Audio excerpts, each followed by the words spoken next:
আমন্ত্রণ জানাচ্ছি আপডেট সংবাদে। শুরুতেই জানিয়ে দিব গুরুত্বপূর্ণ শিরোনাম, এরপরেই থাকবে বিস্তারিত। গাজায় যুদ্ধবিরতি সত্ত্বেও পশ্চিম তীরে ইসরায়েলি অভিযান অব্যাহত। জানাবো যুদ্ধবিরতি নিয়ে ইসরায়েল যতক্ষণ প্রতিশ্রুতিবদ্ধ, হামাসও ততক্ষণ প্রতিশ্রুতিবদ্ধ, বললেন ইসমাইল হানিয়া। এদিকে হামাসের কাছ থেকে আজকের মুক্তিপ্রাপ্তদের তালিকা পেল ইসরায়েল। জানাবো স্বাধীন ফিলিস্তিন রাষ্ট্র কেমন হবে, জানালেন মিশরের প্রেসিডেন্ট আব্দুল আল সিসি। এরপর জানিয়ে দিব সীমান্তে নিয়ন্ত্রণ কঠোর করেছে ইউরোপীয় দেশগুলো। পারমাণবিক কর্মসূচি, যুদ্ধের মাঝে ইরানকে ক্ষুব্ধ করতে চায় না পশ্চিমারা। এবং সর্বশেষ জানাবো ইউক্রেনের রাজধানী কিয়েভে 16টি ড্রোন ধ্বংসের দাবি রাশিয়ার রাজধানী মস্কোর। আবদিপকায় সব দিক থেকে হামলা রাশিয়ার। শুনছিলেন সংবাদ শিরোনাম, এখন বিস্তারিত। তার আগে অনুরোধ থাকবে ভিডিওতে একটি লাইক দিন এবং কমেন্টস করে জানিয়ে দিন কোন জেলা থেকে বা কোথা থেকে আমাদের সঙ্গে যুক্ত রয়েছেন। গাজায় যুদ্ধবিরতি সত্ত্বেও পশ্চিম তীরে ইসরায়েলি অভিযান অব্যাহত। ফিলিস্তিনের গাজায় 4 দিনের যুদ্ধবিরতি সত্ত্বেও অধিকৃত পশ্চিম তীরে আগের মতোই অভিযান অব্যাহত রেখেছে ইসরায়েলি বাহিনী। ফিলিস্তিনি বার্তা সংস্থা অফার প্রতিবেদনে বরাত দিয়ে এই তথ্য জানিয়েছে কাতার ভিত্তিক সংবাদ মাধ্যম আল জাজিরা। প্রতিবেদনে বলা হয়েছে, যুদ্ধবিরতির পরেও ইসরায়েলি বাহিনী আল রিবেহ এলাকায় অভিযান চালিয়েছে। সেখানে তারা শহরের জাবাল আল তাবিল আশেপাশের বাড়িতে জোর করে ঢুকে অভিযান চালিয়েছে। আল বালোর আশেপাশের গুলি ও সাউন্ড গ্রেনেড ছোড়া হয়েছে। ইসরায়েলি বাহিনী জেরিকোর কাছে আকাবাত জাবের ক্যাম্পেও অভিযান চালিয়েছে। আল জাজিরা এই সংক্রান্ত একটি যাচাই করে সত্যতা পেয়েছে। উল্লেখ্য যে গত 7 অক্টোবর থেকে অধিকৃত পশ্চিম তীরে ইসরায়েলি বাহিনী এবং বসতি স্থাপনকারীদের হামলায় কমপক্ষে 225 জন ফিলিস্তিনি নিহত হয়েছেন। এছাড়াও ইসরায়েলি বাহিনীর হেফাজতে নিহত হয়েছেন আরও 7 জন ফিলিস্তিনি।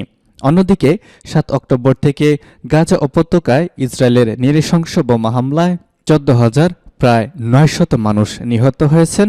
এর মধ্যে 10,000-এর বেশি শিশু এবং নারী, আহত হয়েছেন আরও 30,000-এর বেশি মানুষ।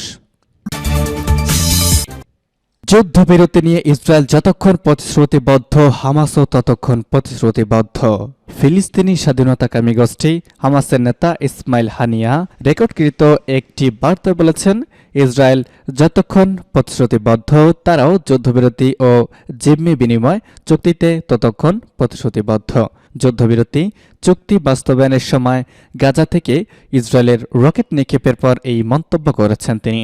হানিয়া আরও বলেছেন, গাজার মহান মানুষেরা দৃঢ়তার কিংবদন্তি মহাকাব্য লিখেছে এবং আমাদের মুজাহিদরা শত্রুর ক্ষতকে আরও গভীর করেছে। বীরত্ব ও মুক্তির একটি অভূতপূর্ব মডেল উপস্থাপন করেছে তারা। তিনি বলেন, আমরা অত্যন্ত গর্বের সাথে দখলদারিত্বের মোকাবেলা করতে সক্ষম হয়েছি এবং তাদের ইচ্ছাশক্তি ভঙ্গ করতে পেরেছি। তাদের পরিকল্পনা ব্যর্থ করতে সক্ষম হয়েছি। স্বাধীনতা, মুক্তি ও স্বাধীনতার মূল্য হল শাহাদত বরণ। হামাসের কাছ থেকে আজকের মুক্তিপ্রাপ্তদের তালিকা পেয়েছে ইসরায়েল। গাজা ভিত্তিক ফিলিস্তিনি প্রতিরোধ আন্দোলন হামাস আজ যুদ্ধবিরতির দ্বিতীয় দিনে যাদের মুক্তি দেবে তাদের একটি তালিকা ইসরায়েলের কাছে হস্তান্তর করেছে। ইসরায়েল ওই তালিকা হাতে পাওয়ার কথা স্বীকার করেছে। ইসরায়েল ধারণা করছে, আজ শনিবার স্থানীয় সময় বিকাল 4টার আগে বন্দীদের মুক্তি দেওয়া হবে। উল্লেখ্য, 4 দিনের যুদ্ধবিরতি চুক্তি অনুযায়ী উত্তর গাজার আকাশে বিকেল 4টা পর্যন্ত কোনো নজরদারি বস্তু থাকবে না। ফলে গোপন স্থান লুকিয়ে রেখে ওই সময়ের আগেই বন্দীদের মুক্তি দিবে হামাস। চুক্তি অনুযায়ী 4 দিনে দফায় দফায় বন্দীদের মুক্তি দেবে হামাস। এর বিনিময় ইসরায়েলি কারাগার থেকেও 3 গুণ ফিলিস্তিনি বন্দীকে মুক্তি দেবে ইসরায়েল। গতকাল শুক্রবার প্রথম দিনে হামাস 13 ইসরায়েলিকে মুক্তি দিয়েছে। এর বিনিময়ে ইসরায়েল মুক্তি দিয়েছে 39 জন ফিলিস্তিনিকে। এছাড়া হামাস শুভেচ্ছার নিদর্শন হিসেবে থাইল্যান্ডের 12 জন বন্দীকে মুক্তি দিয়েছে। ইসরায়েল আশা করছে, প্রথম যুদ্ধবিরতি চুক্তি অনুযায়ী 50 বন্দীকে মুক্তি প্রদানের পর হামাস আরও 20 থেকে 30 জন বন্দী নারী এবং শিশুর অবস্থার কথা জানাবে। এদিকে গতকাল মুক্তিপ্রাপ্তদের মধ্যে হানা কাস্টি রয়েছেন। তিনি ইসলামিক জিহাদের হাতে বন্দী ছিলেন। তার মুক্তি প্রমাণ করেছে যে গাজা ভিত্তিক প্রতিরোধ আন্দোলনগুলোর মধ্যে সহযোগিতার মনোভাব রয়েছে, ফলে হামাস ছাড়াও অন্যান্য গ্রুপের হাতে আটক বন্দীদের মুক্তি পাওয়া সম্ভব হবে। হামাস এবং অন্যান্য গ্রুপের হাতে মোট 240 জনের মতো বন্দী ছিল বলে ধারণা করা হচ্ছে। বর্তমানে দুই পক্ষ কেবল নারী এবং শিশুদের মুক্তি দিচ্ছে। স্বাধীন ফিলিস্তিন রাষ্ট্র কেমন হবে জানালেন মিশরের প্রেসিডেন্ট। ইসরায়েল ও হামাসের যুদ্ধের জেরে আবারও নতুন করে আলোচনায় স্বাধীন ফিলিস্তিন রাষ্ট্র প্রতিষ্ঠার বিষয়টি। স্বাধীন রাষ্ট্র কেমন হতে পারে তা নিয়ে একটি প্রস্তাব দিয়েছেন মিশরের president Abdel Fattah al CC. তিনি বলেছেন, ফিলিস্তিন রাষ্ট্রকে নিরস্ত্রীকরণ করা হতে পারে, নিজস্ব সেনাবাহিনী পরিবর্তে সেখানে একটি অস্থায়ী আন্তর্জাতিক নিরাপত্তা বাহিনী অবস্থান করতে পারে। এক প্রতিবেদনে এসব তথ্য জানিয়েছে কাতার ভিত্তিক সংবাদ মাধ্যম আল জাজিরা। আল সিসি বলেছেন, আমরা বলেছি ফিলিস্তিন রাষ্ট্রকে নিরস্ত্রীকরণ করতে আমরা প্রস্তুত। যতদিন এই যুদ্ধ দুই রাষ্ট্র ফিলিস্তিন ও ইসরায়েল নিরাপত্তা নিশ্চিত না হবে ততদিন ফিলিস্তিনে ন্যাটো বাহিনী, জাতিসংঘ বাহিনী, আরব বা আমেরিকান বাহিনী অবস্থান করতে পারে। কায়রো স্পেনের প্রধানমন্ত্রী পেদ্রো সানচেজ ও বেলজিয়ামের প্রধানমন্ত্রী আলেকজান্ডার ডি ক্রুর সঙ্গে একটি যৌথ সংবাদ সম্মেলনে এসব কথা বলেছেন আল সিসি। মিশরের প্রেসিডেন্ট আর বলেছেন, আমরা 1967 সালে সীমান্তের ওপর ভিত্তি করে ফিলিস্তিনি রাষ্ট্র প্রতিষ্ঠার আহ্বান জানিয়ে আসলেও রাজনৈতিকভাবে তার কোনো সমাধান এখনও আসেনি। এর আগে যুদ্ধ শেষে গাজার নিরাপত্তার জন্য সেখানে সেনা পাঠানোর বিষয়টি নাকচ করে দিয়েছে আরব বিশ্বের দেশগুলো। গত 7 অক্টোবর থেকে হামাসকে নির্মূলের নামে গাজায় নির্বিচারে হামলা করে আসছে ইসরায়েল। এরই মধ্যে ইসরায়েলি হামলায় 14,000-এর বেশি ফিলিস্তিনি নিহত হয়েছেন। জর্ডানের পররাষ্ট্রমন্ত্রী আইমান সাফাদি এই সপ্তাহে লন্ডনের সাংবাদিকদের বলেছেন, গাজা উপত্যকায় সেনা পাঠানোর কোনো ইচ্ছা আরবদের নেই, কেননা ইসরায়েলি হামলার কারণে উপত্যকাটি পরিত্যক্ত ভূমিতে পরিণত হতে পারে। সীমান্তের নিয়ন্ত্রণ কঠোর করছে ইউরোপীয় দেশগুলো। অভিবাসীদের আইনি এবং অবৈধ আগমন বৃদ্ধি মোকাবেলা করে ইউরোপীয় ইউনিয়ন অবাধ চলাচলের অঞ্চলটির কিছু সদস্য এবং রাষ্ট্র অস্থায়ীভাবে সীমান্তে নিয়ন্ত্রণ পুনরায় চালু করতে পদক্ষেপ নিয়েছে।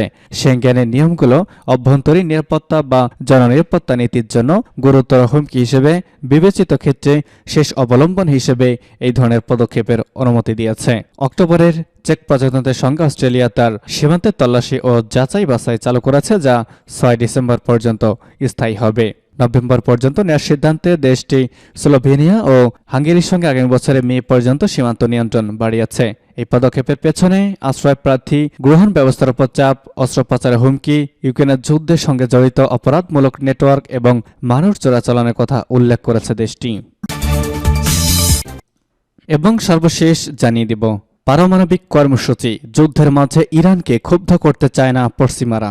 ইসরায়েল হামাস যুদ্ধের মধ্যে ইরানের পারমাণবিক নিষেধাজ্ঞার বিষয়ে পশ্চিমা দেশগুলো দ্বিধায় পড়েছে। তারা যাচ্ছে না যে গাজার যুদ্ধ চলা অবস্থায় ইরান এই বিষয়ে ক্ষুব্ধ হোক। অবশ্য সহযোগিতার অভাবের জন্য দায়ী করে আন্তর্জাতিক পরমাণু শক্তি সংস্থার সভায় তেহরানের নিন্দা করেছে ফ্রান্স, জার্মানি ও যুক্তরাজ্য। খবর এএপি-এর কূটনীতিকরা বলছেন, পারমাণবিক কর্মসূচি বাড়িয়েছে ইরান, একই সঙ্গে জাতিসংঘের পর্যবেক্ষণ সংস্থার সঙ্গে সহযোগিতাও কমিয়েছে।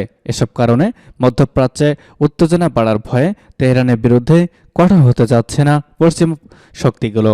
গত 7 অক্টোবর হামাসের নজিরবিহীন হামলার পর গাজায় হামাসকে নির্মূলে ইসরায়েলের বোমাবর্ষণ এবং স্থল আক্রমণের পর থেকে বৃহত্তর আঞ্চলিক সংঘাতের উদ্বেগ তীব্র হয়েছে।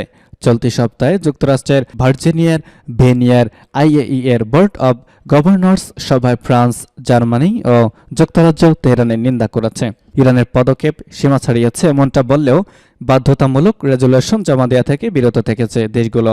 এক সিনিয়র কূটনীতিক বর্তমান অচলাবস্থার বিষয়ে বলেছেন, দৃশ্য বেশ অন্ধকার, কিন্তু এই মুহূর্তে বাস্তবতা হলো মধ্যপ্রাচ্যের যুদ্ধের মধ্যে ইরানের প্রতিক্রিয়া সৃষ্টি হোক, এটার প্রয়োজন নেই। নিষেধাজ্ঞা প্রত্যাহারের বিনিময়ে ইরানের পারমাণবিক কর্মসূচি রোধ করার বিষয়ে 2015 সালের ইরানের সঙ্গে যুক্তরাষ্ট্র, যুক্তরাজ্য, ফ্রান্স, চীন, রাশিয়া এবং জার্মানির মধ্যে চুক্তি হয়েছে।